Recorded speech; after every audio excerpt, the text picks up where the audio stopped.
Good morning students, स्वागत है आपका हमारे क्लास में। और आज का हमारा जो चैप्टर है हनीकॉम्ब बुक से क्लास 7 का, और उससे है द शेड, है ना। द शेड एक पोयम है जो कि फ्रैंक फ्लिन के द्वारा लिखा गया है। यह जो पोयम है इसके पोएट जो हैं फ्रैंक फ्लिन है। तो द शेड कहे किसे, सबसे पहला प्रश्न आप लोगों के मन में यही आएगा कि व्हाट इज़ द शेड। तो द शेड जनरली कहे क्या, a cow shed, a tool shed, wood shed. For example it is a small room, यानी कि अगर देखा जाए तो एक छोटा सा कमरा जो कि घर के अंदर, घर के बाहर नहीं तो घर के बाहर एकदम सटे हुए, घर से ही सटे हुए रहता है, जिसमें कि जनरली गाय भैंस या किसी जानवर को, किसी वस्तु को, टूल्स को या फिर व्हीकल को हम लोग रखते हैं। आप लोग इसको देख सकते हैं, अपने पार्टनर से पूछ सकते हैं और समझ सकते हैं। अब इस कविता को हम लोग पढ़ेंगे और जानेंगे। तो देखिए कहा क्या, there's a shed at the bottom of our garden.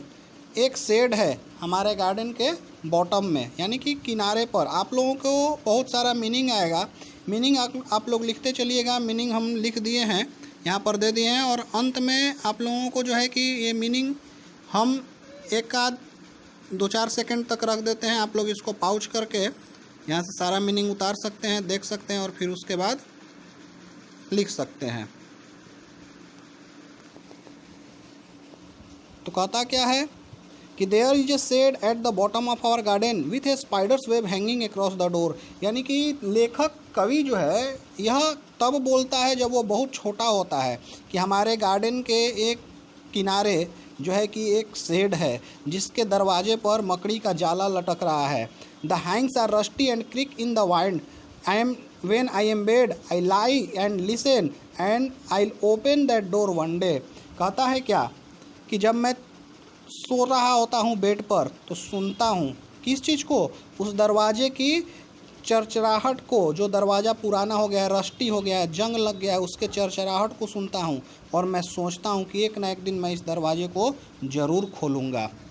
There's a dusty old window around that side with 3 cracked panes of glass. I often think there's someone staring at me each time that I pass.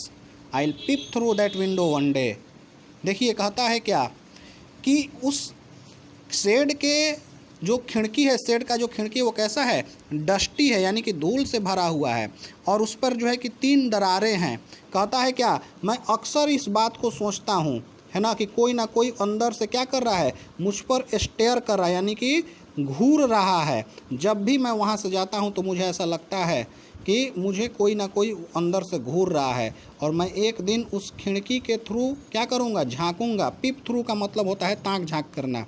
एक दिन मैं उस खिड़की के through अंदर झांक के देखूँगा कि वह उसके अंदर है क्या। My brother says there's a ghost in the shade who hides under the rotten floorboard, and if I ever dare to set foot inside, he'll jump out and chop off my head, but I'll take a peek one day। मेरे भाई ने कहा कि उसके अंदर एक भूत रहता है ना, जो कि सड़ा हुआ जो लकड़ी का फर्श है उसके नीचे छुपा हुआ रहता है, और जब भी मैं अंदर पैर रखने की कोशिश करूँगा वह मेरा सर क्या करेगा, चॉप ऑफ कर देगा, यानी कि काट के अलग कर देगा। लेकिन एक ना एक दिन मैं अंदर जाऊँगा, झांकूँगा। यानी कि बच्चा है लेखक, और उस समय उसका भाई जो है उसको उसके अंदर जाने नहीं देता है। क्यों नहीं जाने देता है, यह अंतिम इसका जो स्टेंजा है उसमें क्लियर हो जाएगा। I know that there isn't a really ghost, my brother tells lies to keep the shed for his Dane.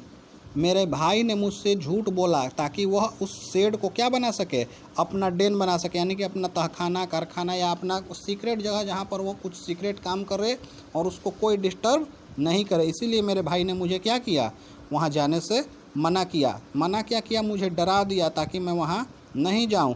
There isn't anyone staring और making strange noises, and the spider has been gone from his web since I don't know when I'll go into the shade one day soon but not just yet।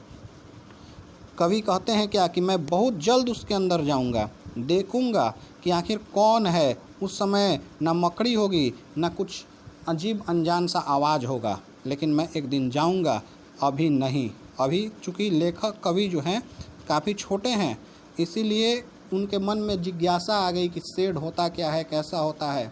अब shade के अंदर है क्या, इस जिज्ञासा को वो पूरा करने के लिए वो क्या बोले कि एक ना एक दिन मैं उसके अंदर जाऊंगा। तो इस प्रकार से हम लोगों का द शेड पोयम समाप्त होता है।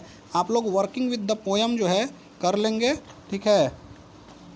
आज इतना ही, और कुछ मीनिंग्स है, इसको मैं 2-4 सेकंड रख देता हूँ, आप लोग देख लीजिए, ठीक है।